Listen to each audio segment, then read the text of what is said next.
Rafael aprende estadística a lo grande. Hoy vemos el coeficiente de variación. Imagina que eres un entrenador. Tienes que elegir entre dos jugadores para poner uno en la cancha a jugar. Y te das cuenta que uno de ellos tiene de media en los últimos 7 partidos 8 puntos y que su varianza, la varianza de los puntos que obtiene en los 7 últimos partidos, es 30 puntos al cuadrado. ¿Cómo hacer una varianza y una desviación típica y una media? Ya lo he explicado en vídeos anteriores. El caso es que el otro jugador también tiene de media 8 puntos, pero tiene una varianza mayor de 36 puntos al cuadrado. Entonces, si yo soy un entrenador que no quiere asumir riesgos, voy a elegir al jugador con menor varianza porque es más probable que en el siguiente partido obtenga también 8 puntos y entonces eso este primer jugador nos resulta más fiable. El segundo, sin embargo, es menos fiable. Si lo sacamos a la cancha, corremos el riesgo de que saque muy pocos puntos. Hay más probabilidad de que saque muy pocos puntos o muchos puntos. En realidad no se sabe. Entonces, como a nosotros lo que nos interesa es que marque 8 puntos, el que se va a acercar más a eso probablemente sea el primer jugador. Veamos otro par de jugadores de baloncesto. Y uno ha jugado 7 partidos. Tenemos aquí sus puntuaciones, los puntos que ha marcado. Y aquí tenemos otro jugador, también 7 partidos, y tenemos que decidir cuál de ellos tiene una media más estable. Y entonces, en el primer caso, calculamos la media y la varianza. En el segundo caso, también calculamos la media y la varianza. Con el primer jugador hacemos la raíz cuadrada de la varianza y nos da 6,72 puntos. Y con el segundo jugador también hallamos la desviación típica haciendo la raíz cuadrada de la varianza. El caso es, vemos que las medias son distintas y que también las varianzas son distintas. Y obviamente las desviaciones típicas son distintas. El asunto es, ¿qué jugador vamos a elegir? Y el primer jugador tiene menos puntos de media, 11 puntos. Y el segundo jugador, 14 puntos. Así que podríamos decir, bueno, igual nos interesa sacar al segundo jugador que ha sacado más puntos de media, porque posiblemente en el siguiente partido pues, sacará en torno a ese valor. Pero daros cuenta que la desviación típica del primero es 6,72 puntos, que es más pequeña que la desviación típica del segundo, que es 12,29. Así que, ¿qué hacemos? ¿A quién elegimos para jugar? Así que para solucionar este problema, obviamente vamos a necesitar el coeficiente de variación, también conocido como el coeficiente de variación de Pearson. Sí, otra vez él, Carl Pearson, el británico. Lo vamos a tener hasta en la sopa. El coeficiente de variación es igual a la división entre la desviación típica y la media aritmética.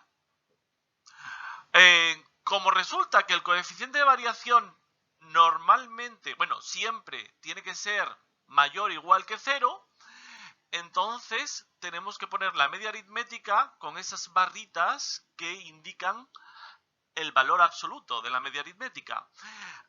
Esto sería suficiente. Expresaríamos el coeficiente de variación en tantos por 1. pero también hay gente a la que le gusta expresarlos en tanto por ciento. Por eso se multiplica por 100. Así que volvamos al caso anterior.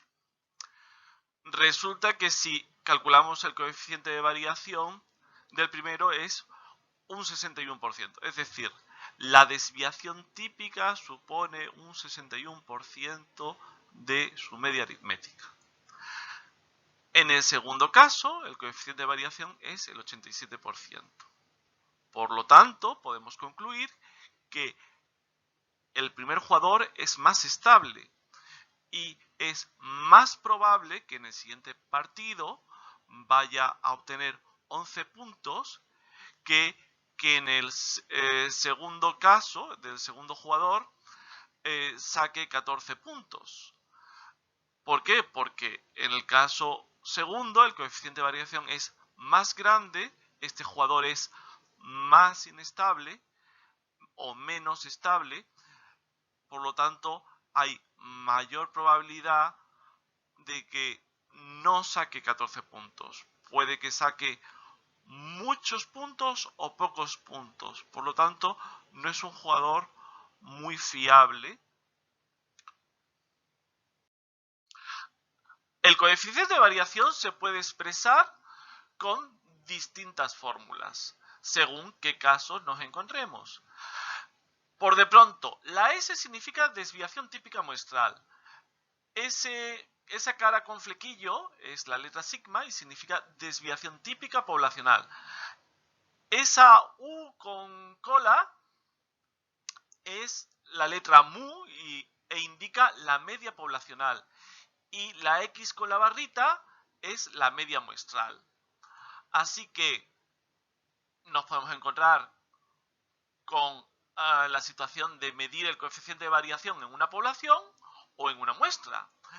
Y podemos expresarlo en tantos por uno con esta fórmula que serviría para la población o con esta otra fórmula que serviría para la muestra.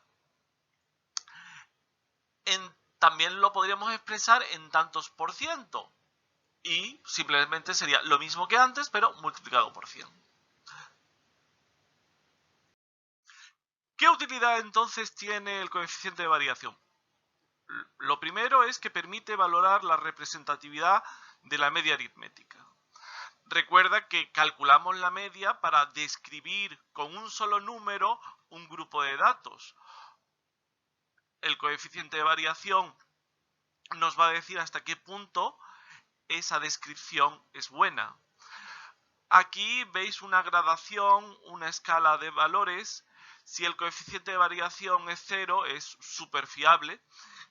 Si el coeficiente de variación es menor que 0,5 y mayor que 0, entonces es bastante fiable. Si es mayor que 0,5 y menor que 1, es mejor no fiarse de esa media. Y si el coeficiente de variación es mayor que 1 o mayor que el 100%, directamente los valores son muy dispersos, desconfía totalmente de esa media. La segunda utilidad que tiene es que permite comparar la representatividad de la media aritmética de dos grupos, especialmente útil para evaluar riesgos. Por ejemplo, en la fluctuación de precios en bolsa.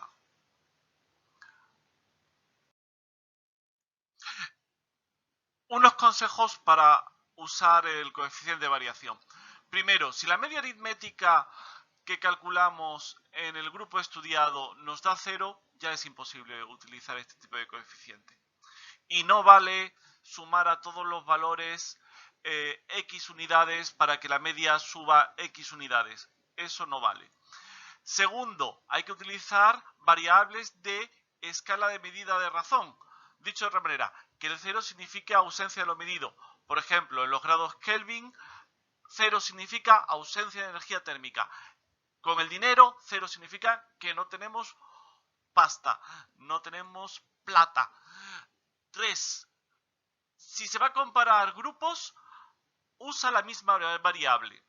Si en un grupo estamos hablando de dinero, en otro grupo no podemos hablar de estatura, tendremos que hablar también de dinero.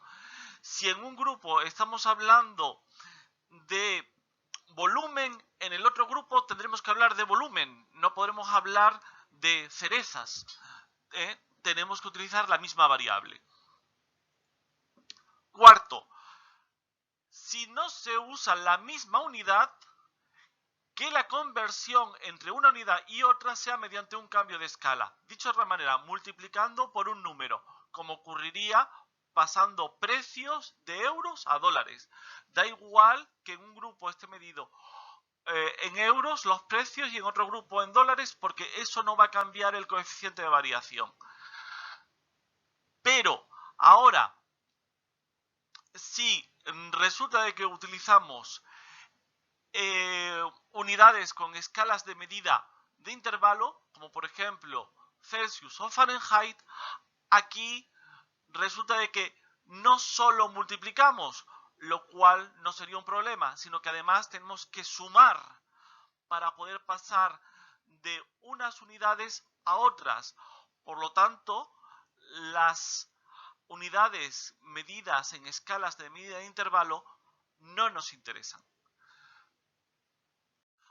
Para probar lo que acabo de decir, veamos un ejemplo imaginario de 5 botellas de agua mineral de la Unión Europea cuyos precios están en euros y 5 botellas de agua mineral en Estados Unidos cuyos precios están en dólares.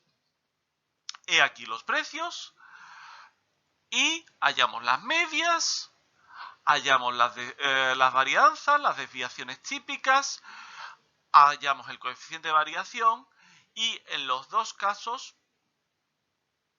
vemos que el coeficiente de variación es más pequeño en la Unión Europea y más grande en Estados Unidos. Tened en cuenta de que no he escrito todos los decimales, pero el coeficiente de variación es el que ahí aparece, aunque tiene más decimales. Y ahora volvemos a utilizar el mismo grupo de antes con los precios en euros, pero también con los precios en dólares. Es lo mismo. Resulta de que la media y la varianza van a ser distintas en el mismo grupo porque, claro, lo he expresado en unidades distintas. También la desviación típica, como es natural. Pero la gracia está en que el coeficiente de variación va a ser el mismo. Lo que prueba que se permite un cambio de escala. Se permite que se utilicen unidades distintas cuya conversión consista solamente en multiplicar o dividir por un número. Tened en cuenta de que no he escrito todos los decimales. El coeficiente de variación no es el único instrumento de este tipo que nos permite medir la dispersión de los datos en un grupo estudiado. También está el índice de dispersión respecto a la mediana.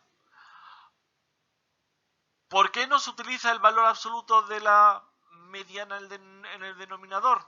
Yo no sé por qué no lo ponen. Porque no tiene sentido que el valor del índice de dispersión respecto a la mediana sea negativo. No le añade ningún significado especial el que sea negativo o positivo. Lo importante es el valor del índice, el valor absoluto. ¿Por qué no se utiliza la desviación media respecto a la media o la desviación absoluta media respecto a la media? Hay gente que dice que sí, que se puede utilizar, pero resulta que la desviación típica, al ser mayor o igual que la desviación absoluta media respecto a la media, hace que el coeficiente de variación de Pearson sea más sensible a las desviaciones respecto a la media, lo que nos permite hacer comparaciones más claras entre grupos, porque se amplifican las diferencias entre ellos. ¡Hasta otra!